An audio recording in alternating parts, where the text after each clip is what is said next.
The first time I went viral was in 2002. Do you know what that means, going viral? Yeah, it's that thing where everyone's passing around the same meme or the same article, where we're all talking to each other on the internet at the same time.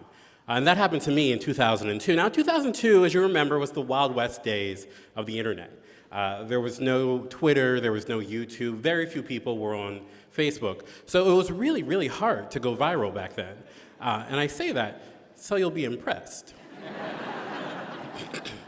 So in 2002, I was a college student at the University of Maryland, and it was a really hard time in my life. I was sad all the time, and I was tired all the time, and I didn't really make any friends on campus. I just went to class, and I didn't join any activities. I just occasionally would write movie reviews for the college newspaper, and I did that mostly because I really like free things. And I would go home and I would go back to my parents' basement, and for work I worked at the Baltimore Sun, the local paper, in their subscription complaints department. It's a living. And so people would call me if they didn't get their paper delivered in the morning, and sometimes people would call me if they had a complaint about an editorial. I couldn't really do much about that. And sometimes people would just call me because they were lonely. And so I would go in at 5 and talk on the phone until noon, and then I would go to campus, and then I would go back home. And that was my life. So I went viral in February. I was in the campus bookstore one afternoon.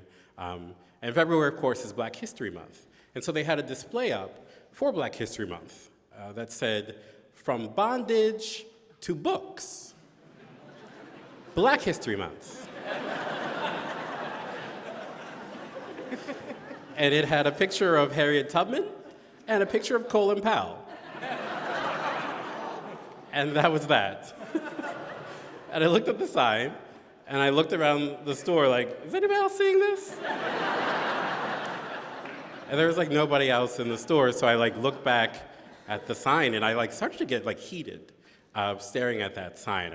The sign hurt my feelings, because it said to me, in those few words, that the history of Black people, the history of my people in this country, could be boiled down to the Middle Passage, slavery, and whatever it is that Colin Powell means to you, which back then was complicated, and now is interesting. So, from bondage to books, you were a slave, and now you can read. Congratulations. I felt like I was in this argument with this sign that I was losing. And so I turned on my heel and I left, and as I left, I realized the sign didn't have to have the last word. So I walked across campus to the newspaper office, the campus newspaper office, and I said, "I'm writing an editorial." And they were like, "Aren't you the movie review guy?" And I was like, "I've changed." So I wrote about the sign, and I decided to frame it as a satire because I wanted to write about the ideas behind the sign, as well as my frustration about it and the sign itself. It was a whole thing. And I called it From Bondage, I called it An Idiot's Guide to Black History Month, From Bondage to Books. It had a subtitle. Thank you. And thank you. They're fans in the house. Excellent. And I don't know why I decided to write it as a satire. I wasn't really sure what satire was, to be honest. I thought you just had to write really, really sarcastically. And so that's what I did. It begins like this. It's, another Black History Month has come and gone, good riddance. How long must we pay for the penance of this country's sins against Black people? And how much Black history is there really? We all know the drill. Slavery, Middle Passage, Jim Crow, civil rights, Aretha Franklin, MLK blown away. What else do I have to say? Yeah. Eventually started talking about the sign. But it went on like that for a while. I can't say that I didn't think it was funny. I did. I also can't say that I would write it now. But I didn't know, what's that phrase? Comedy plus tragedy, or comedy equals tragedy plus time. I didn't have any time. Rosa Parks didn't sit on that bus so that I could wait around until this got funny. I just started typing.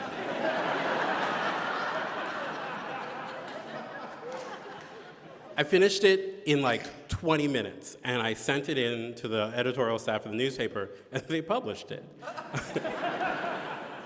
It went to press on Thursday, and it was published online as well. The website was a new thing we were trying. It was this sort of rudimentary website, so it was just text, no pictures, and it had my email address at the bottom for praise and compliments.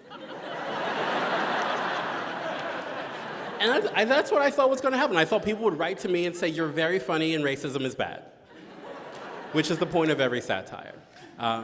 And at the top, of course, it had the title and it had my name. And my name is R. Eric Thomas. Robert Eric Thomas is my full name. And my parents gave me that name, a neutral name, so that nobody would ever look at a job application or a resume and deny me an opportunity because of my race, which is a beautiful and really heartbreaking way of trying to make a world for a person. And it's worked out well for me. I've had a lot of job interviews with racists. But it's true.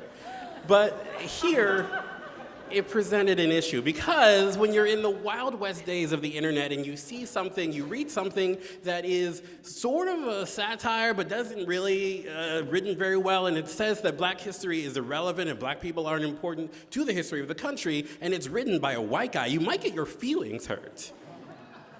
It went to print on Thursday and up online, and by Sunday, I had over 1,000 emails in my inbox.